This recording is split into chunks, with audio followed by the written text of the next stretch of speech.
All right, welcome to this explainer. Today we're opening up a genuinely fascinating dossier on the 1914 Eastern Front campaign, focusing specifically on the Lublin region. We're going to completely strip away all that old romance of early 20th century warfare. Instead, we're going to look directly at the harsh reality of the operational movements and the rather grim dawn of true industrial conflict. Here's our quick roadmap for today. First up, we'll look at the regional frontline matrix of 1914. Second, we'll dive into the Kraśnik strategic paradox. Third, we'll unpack the Voyeurs Corps' tactical crisis. And finally, we'll open a specific case file on a man named Major Wengersky. Let's get into it. Part 1. The Regional Frontline Matrix of 1914. Order of Battle Analysis. Picture this. It's August 1914, and these massive imperial armies are basically staring each other down right across the border. On the Russian side, operating as part of their southwestern front, you have the 4th Army initially under General von Salza and the 5th Army led by General von Plehwe. Opposing them, rapidly mobilized in Galicia, are the Austro-Hungarian 1st Army under General of Cavalry Victor Dankl and the 4th Army commanded by General Moritz von Offenburg. The primary goal for the Central Powers here was simple, at least on paper: a rapid, direct strike toward Krasnik, and then straight on to Lublin. What's really striking here is the sheer scale we're talking about and the mathematical disparity in mobilized strength right before the fighting actually kicks off. We are looking at roughly 270,000 Russian imperial troops stacked up against approximately 250,000 Austro-Hungarian troops. I mean, this was a massive, unprecedented concentration of human material. And keep in mind, these forces had a highly complex ethnic makeup. For example, specific Austro-Hungarian infantry regiments pulling from Krakow and Tarnów consisted of up to 86 to 91% Polish soldiers. But if we look at it from a purely operational standpoint, the numbers show a slight but very distinct numerical advantage for the Russian side right from the get-go. Moving on to Part 2. The Kraśnik strategic paradox. Victory and collapse. On August 26, 1914, the Słowo Polskie newspaper literally screamed from its front page about a complete victory. And, tactically speaking, this was actually true. General Dankl's Austro-Hungarian 1st Army engaged the Russian forces between August 23rd and 25th, successfully pushed them back, took around 3,000 prisoners, and captured 70 artillery pieces. It was such a big deal that General Dankl was even awarded the honorary title Count von Krasnik. This was the official published propaganda, the immediate public declaration of a triumphant victory for the Central Powers.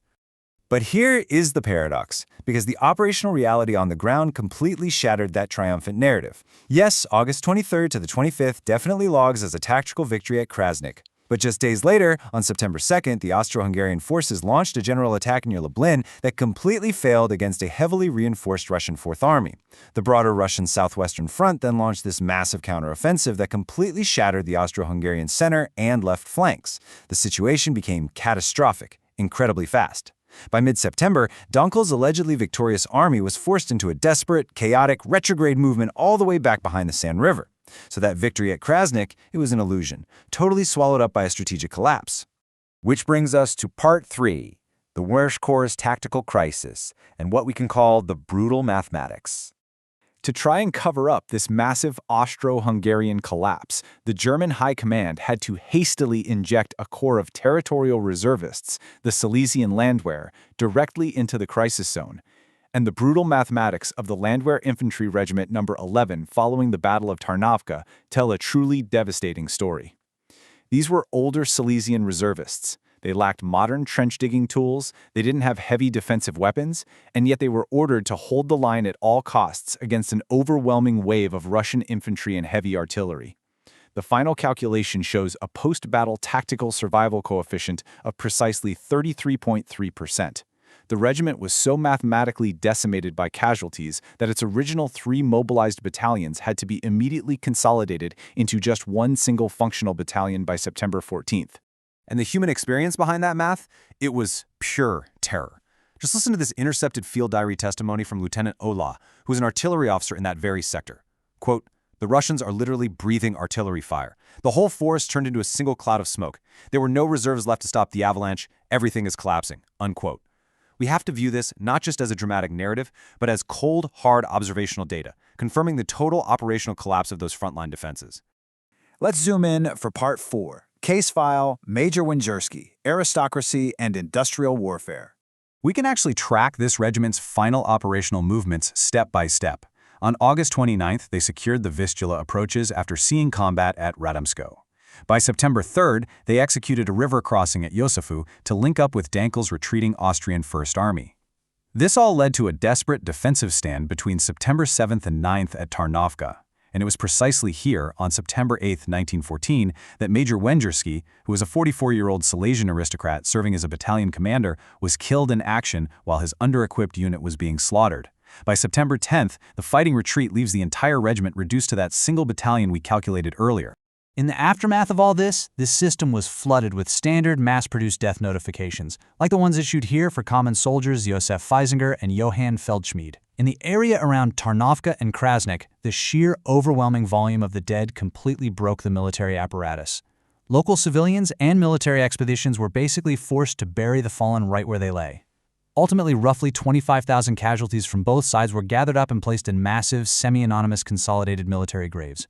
This is what the mechanical processing of human remains in industrialized warfare actually looks like. But I want you to contrast those mass, anonymous graves with this preserved plaque which marks Major Wengersky's individual grave. Because of his status as a high-ranking officer and a member of the Silesian Catholic nobility, his body was actually recovered by his retreating comrades. He was carefully transported south of the immediate battle zone and accorded a proper, individualized burial in consecrated ground at the Roman Catholic parish cemetery of St. Anthony of Padua over in Boża Wola. Major Wengersky's grave remains this incredible physical marker of a transitional moment in history. So, I want to leave you with this final thought to chew on today. Does the preservation of an individual aristocratic grave, a literal holdover of traditional nobility, overshadow the grim, mechanical mathematics of 25,000 anonymous casualties? It's a remarkably stark reminder of the exact moment when the old world collided head-on with the rigid, mechanized slaughter of modern war. Thank you so much for exploring this dossier with me today. I'll see you in the next explainer.